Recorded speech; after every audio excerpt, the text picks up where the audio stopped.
Okay, Narayanan sir, ഇവിടെ കോൺഗ്രസിന്റെ പ്രതിനിധി പറഞ്ഞത് കൃത്യമായിട്ട് സാറ് മനസ്സിലാക്കി കാണും. ഇപ്പോൾ ഇന്നത്തെ പാർലമെന്റിലെ ലോക്സഭയിലെ ചർച്ചയിൽ രാജ്നാഥ് സിംഗും ഒപ്പം വിദേശകാര്യമന്ത്രി ജയശങ്കറും പറഞ്ഞിട്ടുണ്ട്, ഇതിൽ മറ്റൊരാളും ഇടപെട്ടിട്ടില്ല, ട്രംപിന്റെ ഇടപെടൽ പൂർണ്ണമായും തള്ളിക്കളഞ്ഞിട്ടുണ്ട്. പക്ഷേ എന്നിട്ടും എന്തുകൊണ്ടാണ് അവർക്ക് പ്രതിപക്ഷത്തിന് ഇത് വിശ്വാസയോഗ്യമാക്കാത്തത്? ഒപ്പം തന്നെ പ്രധാനമന്ത്രി പാർലമെന്റിൽ വന്ന് ഇതിന് മറുപടി പറഞ്ഞാൽ മാത്രമേ അവർക്ക് വിശ്വസിക്കാൻ കഴിയുകയുള്ളൂ. അങ്ങനെ ഒരു ആവശ്യമുണ്ടോ? ഇതൊരു പ്രതിപക്ഷത്തിന്റെ ഡിമാൻഡ് തന്നെയാണ്. പ്രതിപക്ഷത്തെ കേവലം നമുക്ക് കുറ്റം പറയാൻ സാധിക്കുകയില്ല ഇങ്ങനെയുള്ള ഒരു സന്ദർഭത്തിൽ. കാരണം എന്താ വെച്ചാൽ, ചില ചോദ്യങ്ങൾ പാർലമെന്റിനകത്ത് ചോദിക്കുകയും അതിനുള്ള കൃത്യമായ ഉത്തരങ്ങൾ പാർലമെന്റിനകത്ത് നൽകുകയും ചെയ്യുക എന്നത് ഒരു ജനാധിപത്യ വ്യവസ്ഥിതിയുടെ ഒരു ഭാഗം തന്നെയാണ്. ആ അർത്ഥത്തിൽ പ്രതിപക്ഷത്തിന് ഇത്തരത്തിലുള്ള ചോദ്യങ്ങൾ ചോദിക്കാനുള്ള എല്ലാ അവകാശവും ഉണ്ട് താനും.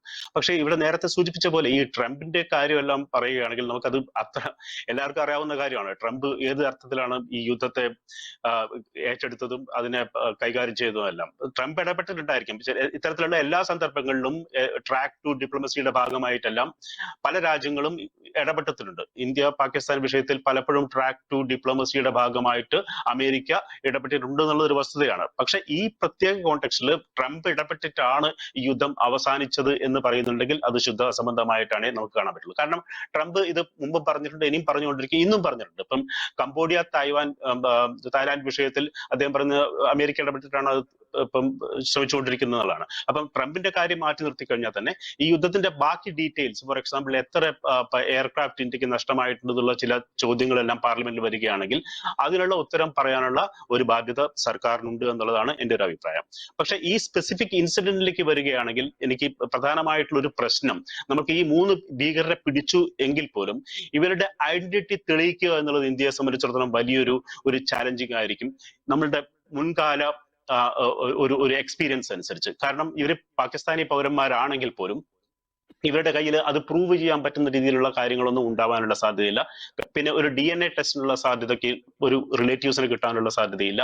അപ്പൊ നമുക്ക് ഇതിന്റെ ഒരു കോൺടെക്സ്റ്റുവൽ ആയിട്ടുള്ള എവിഡൻസസ് എന്ന് പറഞ്ഞു കഴിഞ്ഞാൽ അവരുടെ കയ്യിലുള്ള ഗ്രനേഡ് എവിടെയാണ്, അല്ലെങ്കിൽ സാറ്റലൈറ്റ് ഫോൺസിന്റെ സിം കാർഡ് എവിടെ നിന്നാണ്, ഇത്തരത്തിലുള്ള സംഗതികളെ കൂട്ടിച്ചേർത്ത് വായിച്ചുകൊണ്ടാണ് നമ്മൾ ഇവർ പാകിസ്ഥാനി പൗരന്മാരാണെന്ന് സ്ഥാപിക്കേണ്ടതായിട്ടുള്ള ഒരു ഉത്തരവാദിത്വം ഇന്ത്യയുടെ ഭാഗത്തു നിന്ന് ഉണ്ടാവുക. ഞാൻ പറയുന്നത് ഇതിന്റെ അടുത്ത ഘട്ടത്തിൽ നടക്കാനിരിക്കുന്ന വലിയൊരു ചാലഞ്ചിനെ കുറിച്ചാണ് ഞാൻ സൂചിപ്പിക്കുന്നത്.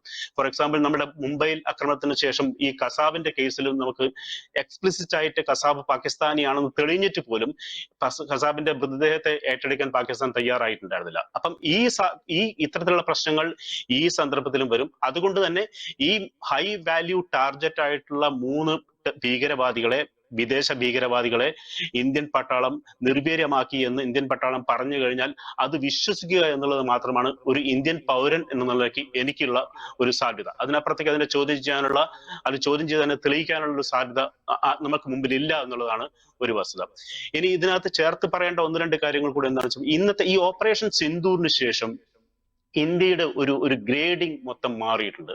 എന്ന് വെച്ചാൽ ഇപ്പൊ അതിന്റെ ഒരു അവസാനമായി പറഞ്ഞു നിർത്തിയത് എന്താ വെച്ചാൽ, പാകിസ്ഥാന്റെ ഭാഗത്തു നിന്ന് ഇനി ഒരു അക്രമം ഉണ്ടാവുകയാണെങ്കിൽ അത് ഞങ്ങൾ ഒരു യുദ്ധമായി പരിഗണിച്ച് അതിനനുസരിച്ചുള്ള മറുപടി പാകിസ്ഥാന് കൊടുക്കുമെന്നുള്ളതാണ്. ഇത് വലിയൊരു നിലപാട് മാറ്റമാണ്. എന്ന് വെച്ചാൽ ഇത് കഴിഞ്ഞ ഒരു 10-25 വർഷമായിട്ട് ഇന്ത്യയിലേക്ക് നിരന്തരം ഭീകരവാദികളെ എക്സ്പോർട്ട് ചെയ്തുകൊണ്ടിരിക്കുന്ന ഒരു അയൽക്കാരനാണ് പാകിസ്ഥാൻ എന്നുള്ളത്. അത് പാർലമെന്റ് അറ്റാക്ക് ആണെങ്കിൽ അറിയാം, നമുക്ക് മുംബൈ അറ്റാക്ക് ആണെങ്കിൽ അറിയാം. ഈ തരത്തിൽ നോക്കുകയാണെങ്കിൽ, പക്ഷെ ഈ ഓപ്പറേഷൻ സിന്ദൂറിന് ശേഷം അല്ലെങ്കിൽ പെഹൽഗാമിന് ശേഷം ഇന്ത്യയുടെ നിലപാടിൽ വലിയ രീതിയിലൊരു മാറ്റം വന്നിട്ടുണ്ട്. ആ മാറ്റം എന്നത് ഇതാണ്: ഇനി ഒരു അറ്റാക്ക് ആ രാജ്യത്തിന്റെ ഭാഗത്തു നിന്നും, ഒരു ഭീകരാക്രമണം ഉണ്ടാവുകയാണെങ്കിൽ അത് ഒരു യുദ്ധമായി കണക്കിലെടുത്ത് അതിന് തക്ക തരത്തിലുള്ള പ്രതികരണം ഇന്ത്യയുടെ ഭാഗത്തു നിന്നും ഉണ്ടാവുമെന്നുള്ളതാണ്. ഈ കോണ്ടെക്സ്റ്റിൽ വെച്ചുകൊണ്ട് വേണം നമുക്ക് ഇത്തരത്തിലുള്ള എല്ലാ ഓപ്പറേഷനെയും മുന്നോട്ട് പോകുന്നത്. ഇപ്പൊ നേരത്തെ ഇവിടെ ആരോ സൂചിപ്പിച്ചതുപോലെ തന്നെ ഇത്തരത്തിലുള്ള ഈ ഓപ്പറേഷനുകൾ ഇന്നും നാളെയും അവസാനിക്കാൻ പോകുന്നതല്ല. ജമ്മു കാശ്മീരിന്റെ ചരിത്രവും അതിന്റെ ഒരു പൊളിറ്റിക്സും നമ്മൾ മനസ്സിലാക്കുകയാണെങ്കിൽ അത്ര എളുപ്പം തീർക്കാവുന്ന ഒരു പ്രശ്നമല്ല അവിടെ ഉള്ളത്. പ്രത്യേകിച്ചും ഈ പുറത്തുള്ള ഇന്റർവെൻഷൻ കാരണം അത്ര എളുപ്പത്തിൽ സോൾവ് ചെയ്യാവുന്ന ഒരു പ്രശ്നമല്ല അത്. അതുകൊണ്ട് തന്നെ ഈ ഇത്തരത്തിലുള്ള ഓപ്പറേഷനുകൾ വരും കാലങ്ങളിലും നടക്കും.